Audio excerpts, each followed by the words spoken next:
ওম নমঃ শিবায়। জয় শ্রীকৃষ্ণ। বন্ধুরা, আপনার বাড়িতেও যদি নয়নতারা বা সাদাবাহার গাছ থাকে তাহলে আজকের এই তথ্য আপনার গায়ে কাঁটা ধরিয়ে দেবে। কারণ বন্ধুরা, আজ আমরা জানতে যাচ্ছি এমন কিছু রহস্য যা এই নিরহ দেখানো গাছটি লুকিয়ে রেখেছি, আর যা আপনি আগে কখনো শোনেননি। নমস্কার বন্ধুরা, সাম্য মোটিভেশনের একটি নতুন পর্বে আপনাদের স্বাগত জানাই। আজ আমরা কথা বলবো আমাদের অতি পরিচিত একটি গাছ নিয়ে, নয়নতারা, বা আপনারা হয়তো অনেকে একে চেনেন সাদাবাহার নামে। প্রায় প্রতিটি ভারতীয় বাড়িতেই এই গাছটিকে দেখা যায়। ছোট ছোট সুন্দর ফুল সারা বছর ধরে ফোটে। কিন্তু আপনারা কি জানেন এই নিরহ দেখতে গাছটির মধ্যে লুকিয়ে আছে এক গভীর রহস্যময় শক্তি? হ্যাঁ বন্ধুরা, নয়নতারা শুধুমাত্র আপনার বাগানের শোভাই বাড়ায় না, এর প্রভাবে আপনার জীবনে দারিদ্রতা নেমে আসতে পারে, আবার দুর্ভাগ্য কেটে যেতে পারে, সৌভাগ্যের উদয় হতে পারে। আজকের এই ভিডিওটি তাই শেষ পর্যন্ত দেখুন। একটি মুহূর্ত যদি আপনি এড়িয়ে যান তাহলে হয়তো অজানা থেকে যাবে সেই গোপন কথা যা যুগ যুগ ধরে মানুষ জানতে পারেনি। আজ আমরা বাস্তুশাস্ত্র এবং প্রাচীন তন্ত্রশাস্ত্রের আলোকে নয়নতারা গাছের সেই গোপন শক্তির উন্মোচন করব। আমরা জানব কিভাবে এই গাছ আপনার জীবনে ইতিবাচক পরিবর্তন আনতে পারে, আবার কি ভুল করলে সম্মুখীন হতে পারেন নেতিবাচক পরিস্থিতির। তাই আর দেরি না করে চলুন জেনে নেওয়া যাক। বন্ধুরা, ভারতীয় সংস্কৃতিতে গাছপালার একটি বিশেষ স্থান রয়েছে। অনেক গাছকেই আমরা দেবজ্ঞান রূপে পুজো করি এবং তাদের মধ্যে বিশেষ শক্তি আছে বলে বিশ্বাস করি। নয়নতারা বা সাদাবাহার গাছেও তেমনই একটি উদ্ভিদ। বাস্তুশাস্ত্র অনুযায়ী এই গাছটিকে বলা হয় জাগ্রত উদ্ভিদ। এর মানে হলো যখন এই গাছে ফুল ফোটে তখন এটি বিশেষ এক ধরনের শক্তির বিকিরণ করে, যা আপনার বাড়ির চারপাশে একটি অদৃশ্য সুরক্ষা বলয় তৈরি করতে পারে। এই শক্তি আপনার ঘরে ইতিবাচক চিন্তা ভাবনা এবং সমৃদ্ধি নিয়ে আসতে সক্ষম। কিন্তু বন্ধুরা, যদি আমরা এই গাছটিকে ভুল জায়গায় রাখি অথবা এর যত্ন নেওয়ার ক্ষেত্রে কিছু ভুল করি, তাহলে কিন্তু এই ইতিবাচক শক্তি নেতিবাচক শক্তিতে রূপান্তরিত হতে পারে এবং আমাদের জীবনে ডেকে আনতে পারে নানান ধরনের সমস্যা। তাহলে চলুন প্রথমে জেনে নেওয়া যাক আপনার বাড়িতে নয়নতারা গাছ থাকলে কি কি খারাপ ঘটনা ঘটতে পারে যদি আপনি কিছু বিশেষ নিয়ম না মানেন। প্রথমত, বাস্তুশাস্ত্র অনুযায়ী নয়নতারা গাছকে ভুল দিকে স্থাপন করলে আপনার আর্থিক ক্ষতি হতে পারে। বিশেষ করে যদি এই গাছটিকে আপনার বাড়ির দক্ষিণ পশ্চিম কোণে অথবা রান্নাঘরের ঠিক সামনে রাখা হয়, তাহলে এটি আপনার অর্থের স্থিতিশীলতাকে নষ্ট করতে পারে। এর ফলে আপনার সঞ্চয় কমতে শুরু করবে এবং পরিবারের আর্থিক বিষয়ে নানান ধরনের অশান্তি দেখা দিতে পারে। শুধু তাই নয়, এই ভুল অবস্থানের কারণে পরিবারের সদস্যদের মধ্যে পারস্পরিক বোঝাপড়ার অভাবও ঘটতে পারে, যা ঝগড়া বিবাদের জন্ম দিতে পারে। তাই নয়নতারা গাছ লাগানোর সময় দিক সম্পর্কে সচেতন থাকা অত্যন্ত জরুরি। দ্বিতীয়ত, রাতে নয়নতারা গাছে জল দেওয়া।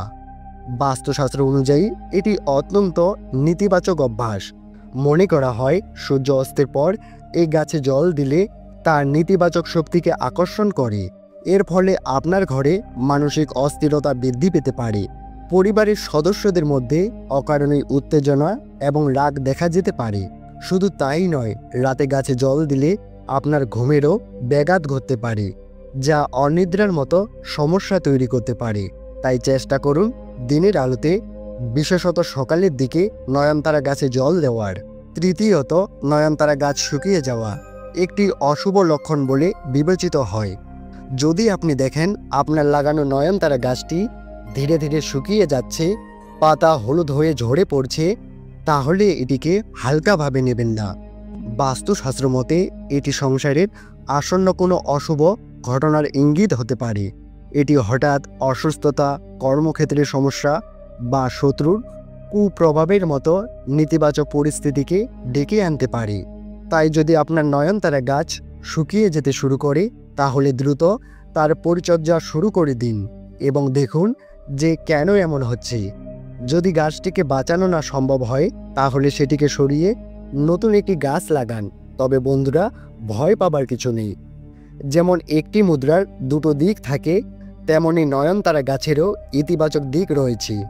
সঠিক নিয়ম মেনে যদি এই গাছটিকে আপনার বাড়িতে স্থাপন করতে পারেন তাহলে এটি আপনার জন্য আশীর্বাদ স্বরূপ হতে পারে। এবার চলুন জেনে নেওয়া যাক নয়নতারা গাছকে সঠিক নিয়মে রাখলে আপনি কি কি উপকার পেতে পারেন। প্রথমত, যদি আপনি বৃহস্পতিবার সকালে নয়নতারা গাছটিকে আপনার বাড়ির পূর্ব দিকে স্থাপন করতে পারেন তাহলে এটি অত্যন্ত শুভ বলে মনে করা হয়। বাস্তুশাস্ত্র অনুযায়ী পূর্ব দিক দেবদেবীর দিক এবং বৃহস্পতিবার ভগবান শ্রী বিষ্ণু ও মা লক্ষ্মীর বার। এই দিনে পূর্ব দিকে নয়নতারা গাছ স্থাপন করলে আপনার ঘরে মা লক্ষ্মীর প্রবেশ ঘটে এবং ধনসম্পত্তির বৃদ্ধি হয়। দ্বিতীয়ত, প্রতি সোমবার যদি আপনি একটি নয়নতারা ফুল ভগবান শিবের চরণে অর্পণ করেন তাহলে এটি আপনার মানসিক শান্তির জন্য অত্যন্ত উপকারী। সোমবারে শিবের পুজোয় নয়নতারা ফুল ব্যবহার করলে আপনার মন শান্ত থাকে এবং মানসিক চাপ ও উদ্বেগ থেকে মুক্তি পেতে পারেন।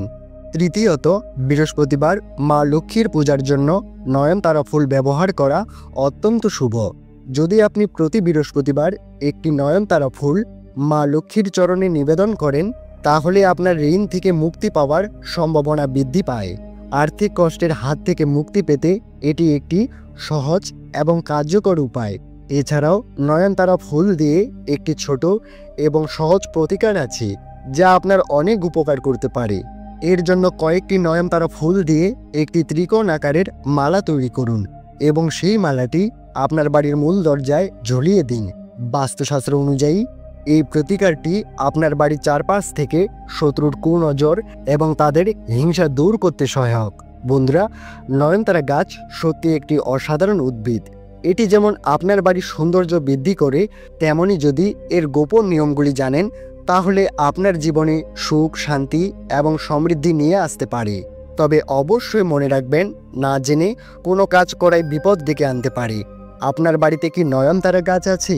এই গাছটি রাখার পর আপনারা কি কখনো এমন কোনো অভিজ্ঞতা লাভ করেছেন যা আজ আমি আপনাদের সাথে শেয়ার করলাম? যদি হ্যাঁ হয় তাহলে কমেন্ট বক্সে আমাদের জানান। আপনাদের অভিজ্ঞতা অন্যদেরকে উৎসাহিত করতে পারে। এখন চলুন বন্ধুরা, ভগবান শ্রীকৃষ্ণের কিছু অনুপ্রেরণামূলক উক্তি শুনে নেওয়া যাক। শ্রীকৃষ্ণ বলেন, জীবন তখনই কঠিন মনে হয় যখন আমরা নিজেকে পরিবর্তন করার পরিবর্তে পরিস্থিতিকেই পরিবর্তন করার চেষ্টা করি। কর্মই হলো সব থেকে বড় ধর্ম। ভগবান শ্রীকৃষ্ণ গীতায় অর্জুনকে উপদেশ দিতে গিয়ে বলেছেন, মনুষ্য কর্ম করার জন্যই পৃথিবীতে জন্ম নেয়। কর্ম না করে কোনো জীব ক্ষণকালও থাকতে পারে না। পরিণামের কথা চিন্তা না করে মানুষকে নিজের কর্তব্য পালন করে যাওয়া উচিত। ক্রোধ মানুষকে নরকে টেনে নিয়ে যায়। ক্রোধ করার জন্যই মানুষের মন অশান্ত হয়ে পড়ে, আবেগের বশীভূত হয়ে তখন সে নিজেরই ক্ষতি করে বসে। যদি আমরা শ্রীকৃষ্ণের কথিত শ্রীমদ্ ভগবদ্ গীতাকে বিশ্লেষণ করি তাহলে আমরা বুঝতে পারব শ্রীমদ্ ভগবদ্ গীতার মূল সার কথা হলো তিনটি। প্রথমটি হলো সকল কর্মকে ঈশ্বরের চরণে সমর্পণ, দ্বিতীয়টি হলো ফলের আকাঙ্ক্ষা বর্জন এবং তৃতীয়টি হলো কর্তৃত্ব অভিমান ত্যাগ করা।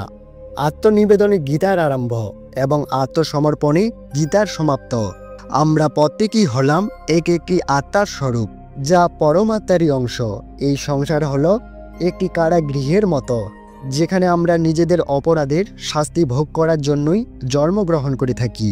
আমরা যে মনুষ্য জীবন লাভ করেছি এটা আমাদের জন্য একটা সুযোগ বা পরীক্ষা যাতে আমরা আমাদের অপরাধের প্রায়শ্চিত্ত করতে পারি। আর ভগবদ্গীতা হলো সেই পুস্তক যাকে আধার করে আমরা জীবনরূপী পরীক্ষায় উত্তীর্ণ হতে পারি। তো বন্ধুরা, যদি আজকের এই ভিডিওটি আপনাদের ভালো লেগে থাকে এবং মনে হয় এটি কোনোভাবে আপনাদের উপকারে আসবে তাহলে একটি লাইক দিয়ে আমাদের উৎসাহিত করুন এবং আপনার বন্ধুবান্ধব ও পরিবারের সদস্যদের সাথে শেয়ার করুন। কারণ বন্ধুরা, জ্ঞান ভাগ করে নিলে তবেই তা পূর্ণতা পায়। আবার দেখা হবে নতুন কোনো ভিডিওতে। ততক্ষণের জন্য ভালো থাকুন, সুস্থ থাকুন। পরম করুণাময় জগৎ ঈশ্বর আপনাদের মঙ্গল করুক। ওম নমঃ শিবায়। জয় শ্রীকৃষ্ণ।